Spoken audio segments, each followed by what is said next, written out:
فلا مضل له ومن يضلله فلا هادي له ونشهد أن لا إله إلا الله وحده لا شريك له ونشهد أن محمدا عبده ورسوله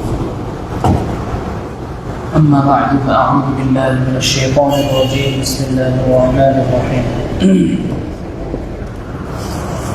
إن الذين آمنوا والذين هادوا والنصارى والصابئين من آمن بالله واليوم الآخر وعمل صالحا فلهم أجرهم عند ربهم ولا خوف عليهم ولا هم يحزنون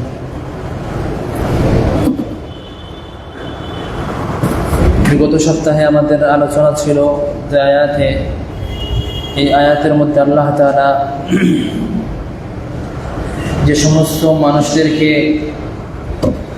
আমলের বিনিময় দিবেন কোন শর্তে এই আলোচনাটা ছিল। আমরা যাই আমল করি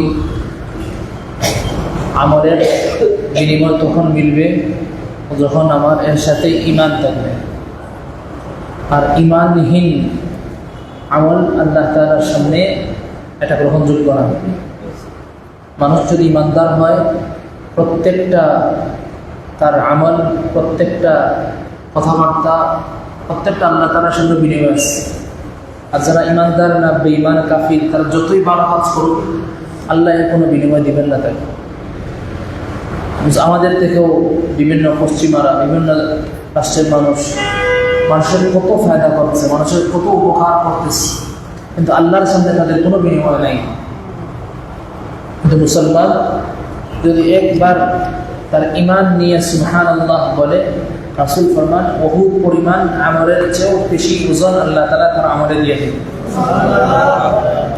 ঈমানের পাওয়ার বুঝেন কত। আমরা তো ভাবি আমি ঈমানদার, এটা সবাই ডাইরেক্ট বলে ফেলি। আসলে ঈমানদার জবান দিয়ে যেরকম বলি এটার ওজন অনেক বেশি। এর ওজন কি? অনেক বেশি। আমরা যে ঈমানদার এটাই সবচেয়ে আপনার আল্লাহ তাআলার নিয়ামত যে আল্লাহ তাআলা আমাদেরকে ঈমানদার বানিয়েছেন, কাফির বানান নাই। কি বানান নাই? কাফির বানান নাই। ঈমানের মতো দৌলত এটা কোনো উদাহরণ দুনিয়ার জমিনে নেই।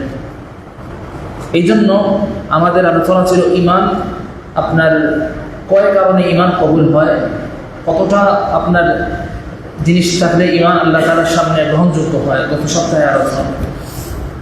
আর আজকের আমাদের আলোচনা হবে কয় কারণে কত কারণে ঈমান ভঙ্গ হয়। ঈমান কি হয়?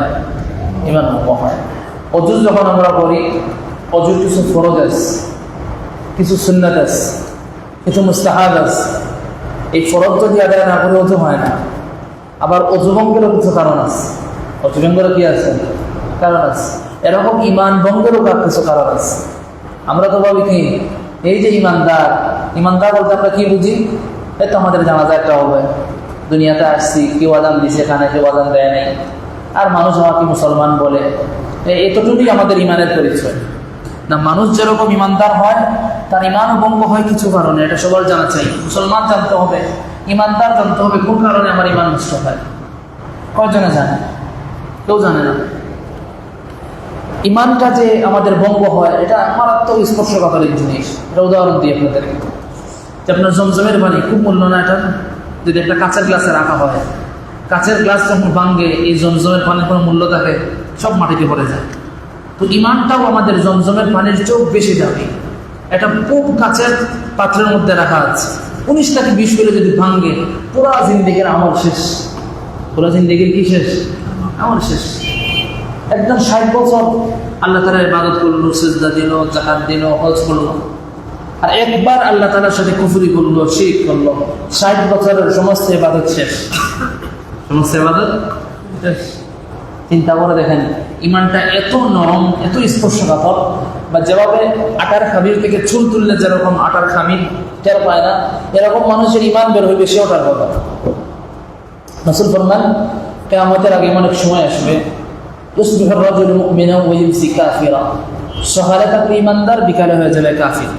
বিকালে হয়ে যাবে কাফির।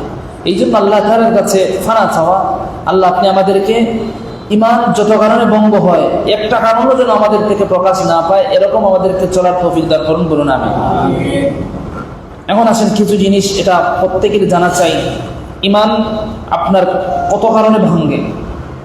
প্রথম কারণ হচ্ছে ইমান ভাঙ্গা, আল্লাহ তাআলার সাথে অংশীদারিত্ব, আপনার আল্লাহ তাআলার সাথে অংশীদার সাবিত করা, সাব্যস্ত করা। আল্লাহ করেন, অমুক করেন, আল্লাহ করেন, ভগবানও করেন। আল্লাহ দৃষ্টি দেন, আপনার সরস্বতী পূজায় যে আপনার মা আছেন, অথবা আপনার দুর্গা পূজায় যে মা আসেন, উনিও ফল দেন, দৃষ্টি দেন। এরকম যদি ইমান থাকে তাহলে সব কিছু একবারে কেল্লা হতে, সব শেষ, সব কি। মুসলমানদের মজলিসে গিয়ে বলে আল্লাহ সব কিছু করেন, আর মন্দিরে গিয়ে বলে আজকে এই মার কারণে আমাদের এত ভালো হয়েছে, বলেন নাউজুবিল্লাহ। আচ্ছা বলেন এই নেতার বলেন আর এই বাইয়ের বলেন, কোনো ইমান থাকবে? সব কিছু হয় আল্লাহ থেকে। এখন বৃষ্টিও হয় আল্লাহ থেকে, সব ফয়সালা হয় আল্লাহ থেকে, সব সিদ্ধান্ত আসে আল্লাহ থেকে। এখন আপনি বললেন অমুক ভগবানের কারণে আসে, এই বছর এত ফল হয়েছে, অমুক মার কারণে, মা দেবতার কারণে, সব শেষ। আপনার তাহাজ্জুদ ফজর শুরু হইলে সব শেষ। তাহাজ্জুদ কি সব সময় তাহাজ্জুদ বললেও কাজে আসবে না, তাহাজ্জুদ বললেও কি কাজে আসবে না। এই জন্য আল্লাহ তাআলার সাথে কোনো অংশীদারিত্ব সাব্যস্ত না করা, আল্লাহ তাআলার গুণের সাথেও, আল্লাহ তাআলার সাথেও। আল্লাহ তাআলা যত জিনিসের কর্তৃত্ব রয়েছে, এই কর্তৃত্ব একমাত্র আল্লাহ, একমাত্র কার? আল্লাহ। দ্বিতীয়ত হচ্ছে আপনার কোরআনের অপব্যাখ্যা করা। কোরআনের কি করা? কোরআন যেরকম আল্লাহ বলেছেন শিকার জন্য, কোরআনের যেরকম তাফসীর করা হয়েছে, এর উল্টা তাফসীর নিজের মন মতো করা। উল্টা তাফসীর নিজের মন মতো করা। যেরকম তাফসীরের প্রয়োজন যে সময়, এরকম একটা তাফসীর করে দিলাম, কেন সবাই খুশি থাকে। সবাই কি থাকে? সবাই খুশি থাকে। যে সময় যে সিস্টেম ধরেন, এই সিস্টেম হুজুর উনার বয়ান চালায়, মানে সবাই যেন কি থাকে? আমি ভগবানের উপরে খুশি থাকে। কেউ তো কাউকে তো খুশি রাখা যাবে না, যাবে বলেন? কোরআনে যারা মানবে, কোরআন যারা মানে, আপনাকে সবসময় আপনার কোরআনের উপরে যে খুশি থাকবেন, এটা সম্ভব না।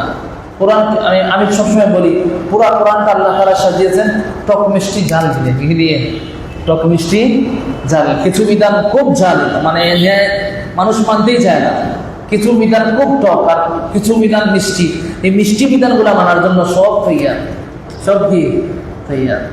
রাসূল বলছেন রমজানে বেশি বেশি খাওয়ার জন্য, আল্লাহ রিজিক বাড়াইয়া দেন। বাপরে বাপ, এই খাওয়ার জন্য সব, এই সুন্নত পালনের জন্য সব পাবো।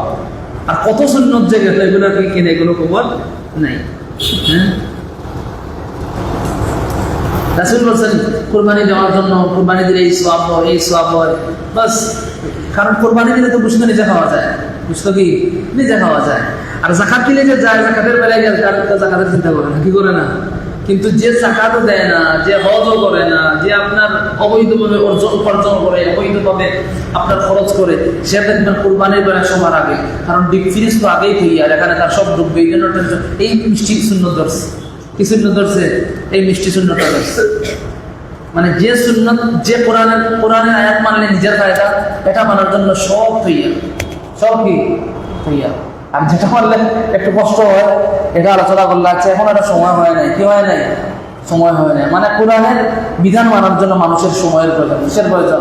না, বাড়ি হওয়ার পর থেকে কোরআনের প্রত্যেকটা বিধান মানার জন্য সময় করে অপরিহার্য হয়ে যায়, মানতেই হবে, আপনি বাধ্য। আমরা তো কিছু বিধান রাখি 60-এর পরে, কিছু বিধান 70-এর পরে, কিছু বিধান 40-এর পরে, কিছু বিধান কি 40-এর পরে। হ্যাঁ, মানে সময়কে নির্ধারণ করি, এই সময় হওয়ার পরে এই বিধানটা মানব। এই বিধানটা কি মানব। প্রধান কথা, আমরা যে বাংলাদেশের মানুষ হজ করে আগে থেকেই ঠিক করে রাখে, একবারে বৃদ্ধ বয়সে গিয়ে হজ করবো, এরপরে আল্লাহর ওলি হয়ে হজ থেকে ফিরবো। আরো শয়তান হয়ে ফিরে, ওলি হয়ে ফিরে না, এখানে মাইল লাগাই ফিরে, আর অবস্থা ওলি হয়ে ফিরে না। সব মুরব্বী একবার অবস্থা খারাপ, দেখবেন সব বাংলাদেশি টেন্টে সব মুরব্বীর অবস্থা খারাপ। তো জিজ্ঞাসা করলে অনেকবার আল্লাহর ওলি হয়ে ফিরার জন্য আসছে, আসলে আল্লাহর ওলি হয়ে ফিরে না, এখানে মাইল লাগাই আর আমার ময়দানে মাইল শুধু 19টা কি 20 হইলে। এই জন্য রাসূল ফরমান, হজ ফরজ হওয়ার সাথে সাথে যদি কেউ হজ না করে, তার আমলনামায় লেখা হবে সে একটা ফাসিক। বলেন নাউযুবিল্লাহ। এই জন্য আল্লাহ তাআলার কোনো বিধানকে মানার সময় আপনার দেরি না করা, দেরি না করা।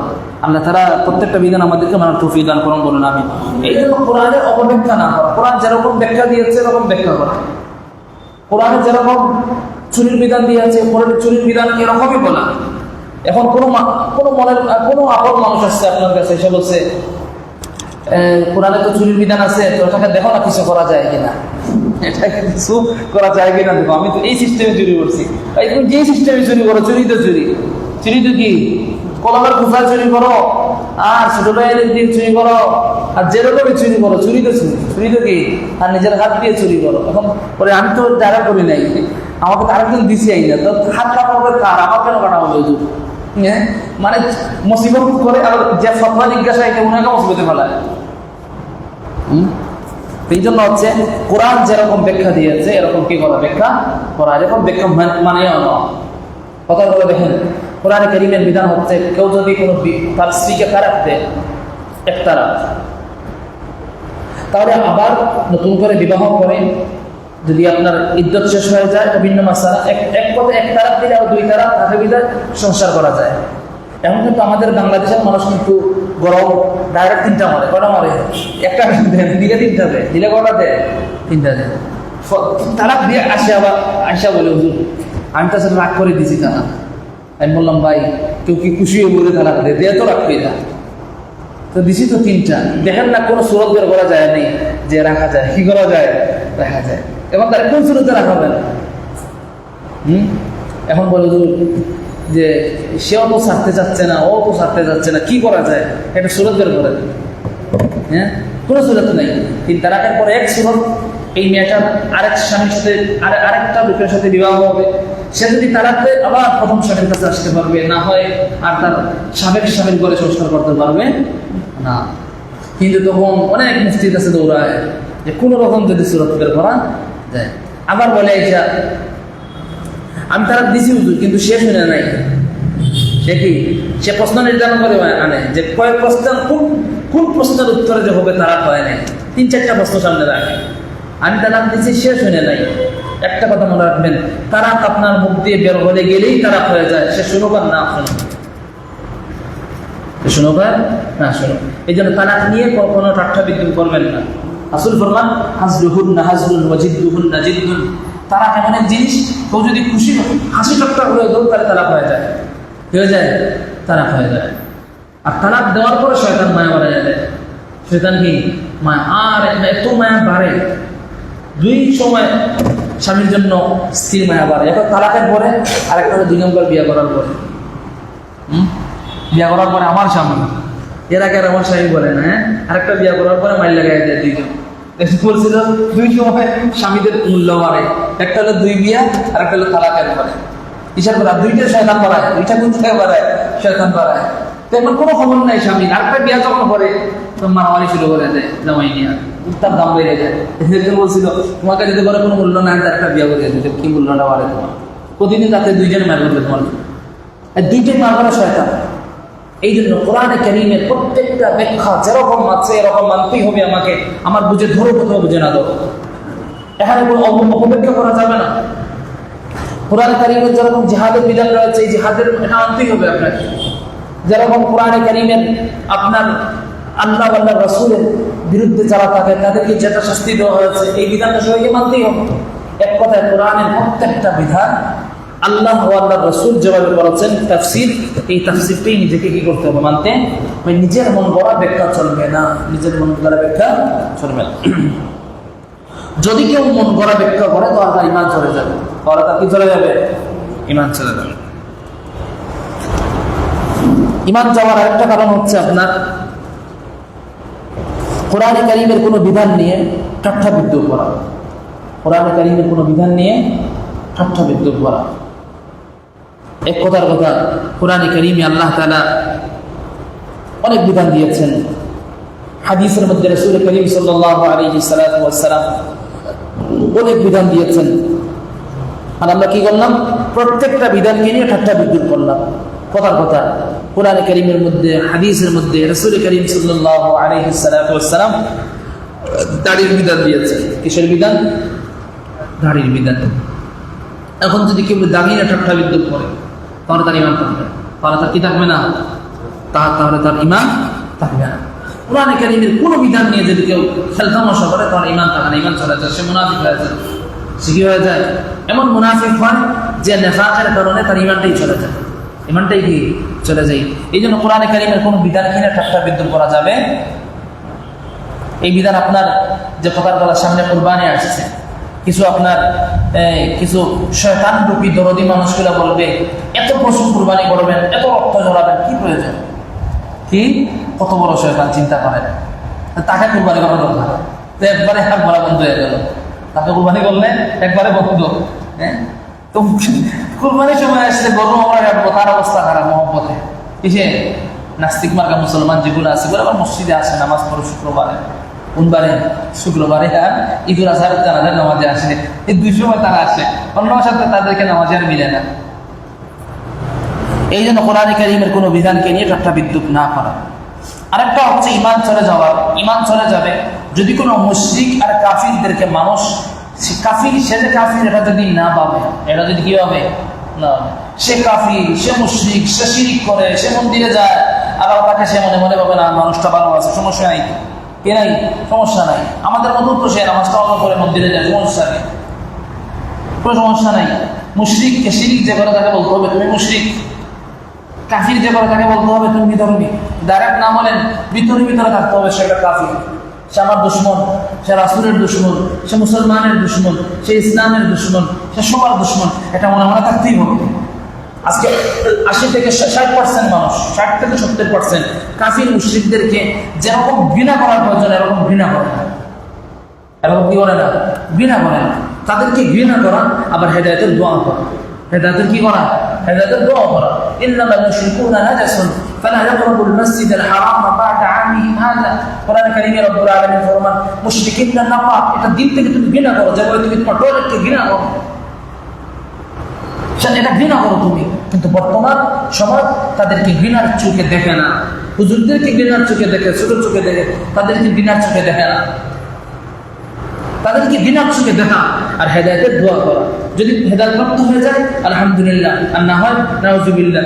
এত মহব্বত করে মৃত্যুর পরে বলে ওপারে ভালো থেকো বন্ধু, ওপারে কি দেখো, ওপারে ভালো থাকো। আরে ওপারে ভালো থাকবে কিভাবে, এবারে ভালো ছিল না, ওপারে থাকবে কিভাবে?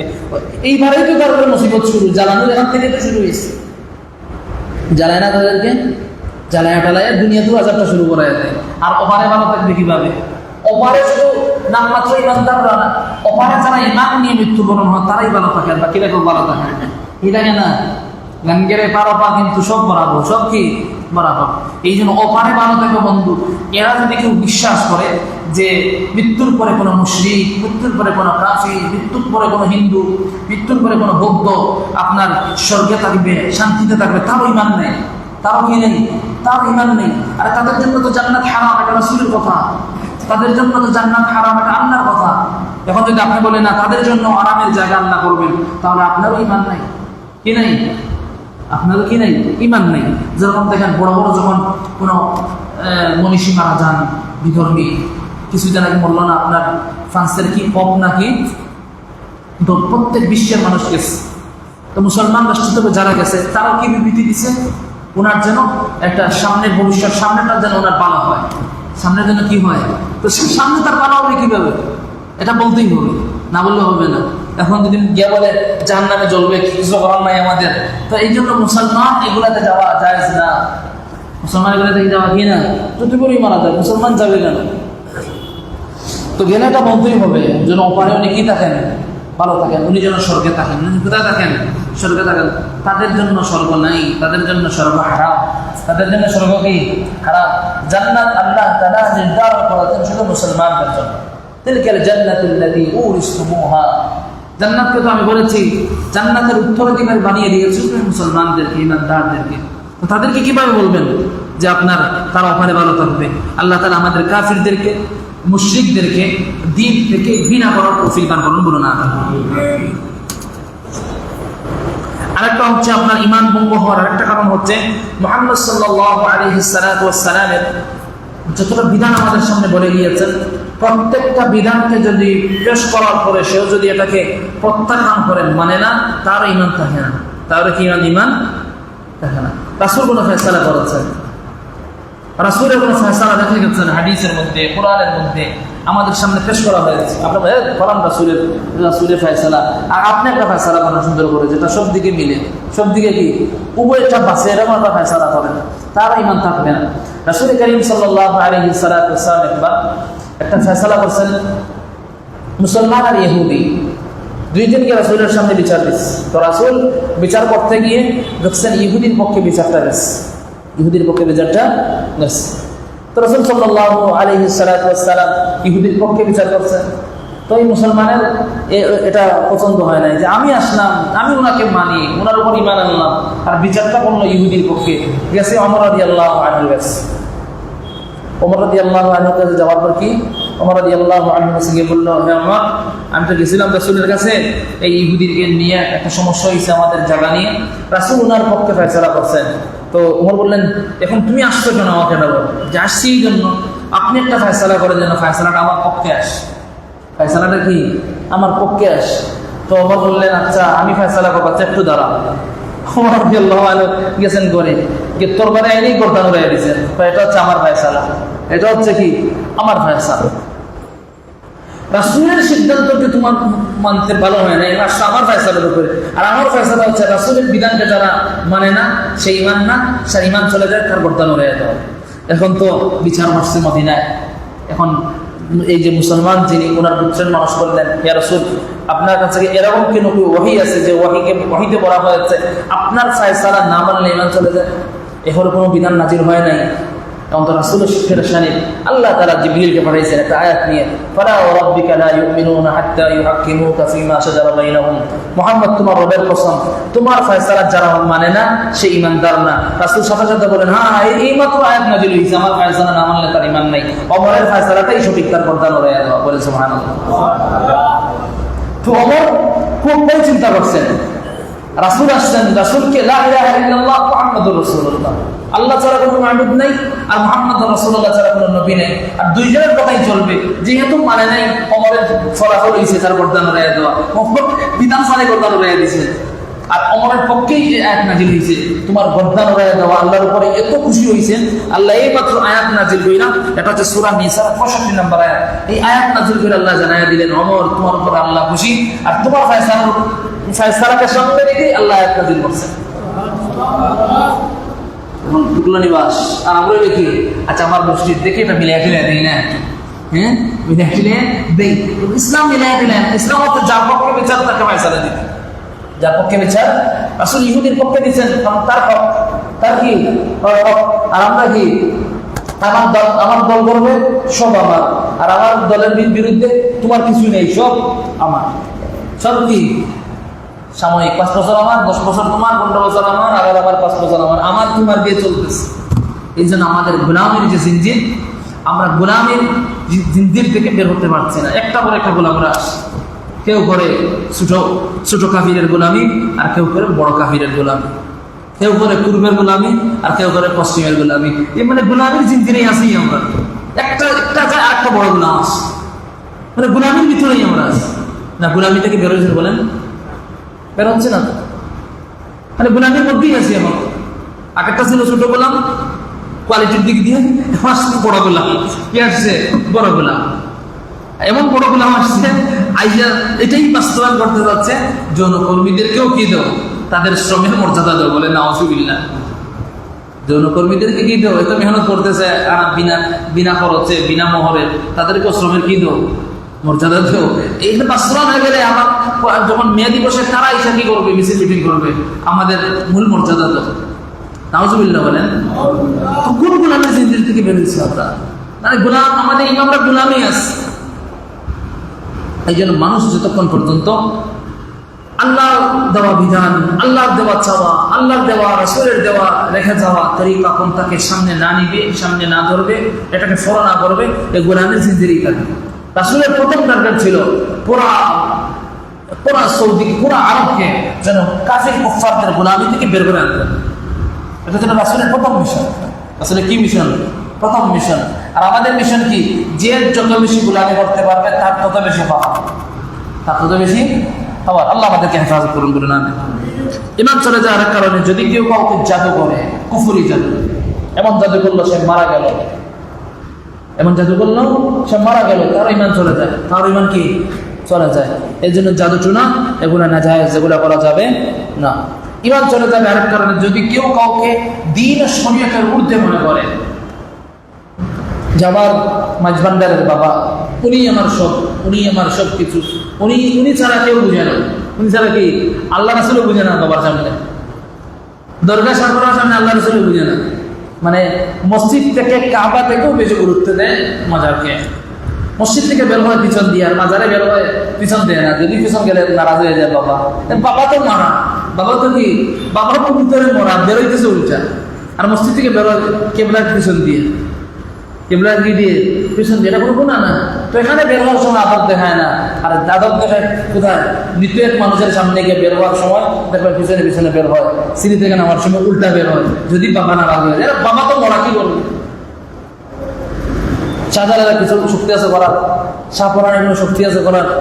আরে যে সমস্ত বড় বড় মাজারে এগুলো যারা আছে তাদের কোনো শক্তি আছে করার? আরে সে তো শিরিক করে বলে কুকুরকেও সাজদা দিতে চায়। কিছুদিন আগে চিটাগাং গেলাম, তো একটা মাদ্রাসায় ছিল সফর, সাথে ছিল মাইজবান্ডা, একটু ঘুরে আসে, তো সাথে ছিল আরেকজন। তো দেখলাম সে দেয় সাজদা, কুকুরকেও জুড়ে দেওয়া সাজদা। আমি কুকুর সাজদা দিতে পারি না, বলে সুবহানাল্লাহ। কুকুর তো তার মাথা নামায় না।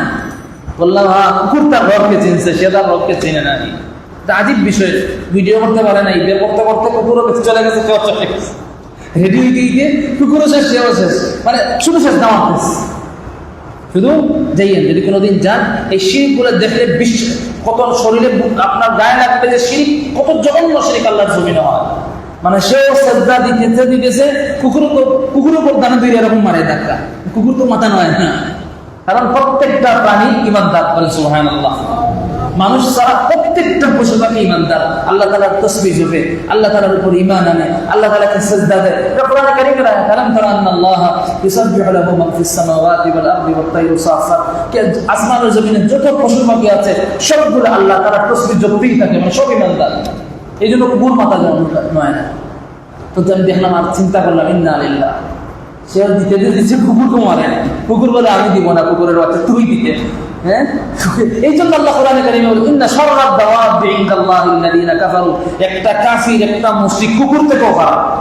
আল্লাহ এমনি বলেন নাই, এটা কুকুর বানা, আমাকে আমাকে ছাড়া অন্য কারো সামনে মাথা ঝুঁকায় না, আমাকে ছাড়া অন্য কারো সামনে মাথা ঝুঁকায় না। আর তুই যদি আমাকে ছাড়া অন্য সামনে মাথা ঝুঁকাস, এটা কুকুর থেকেও খারাপ।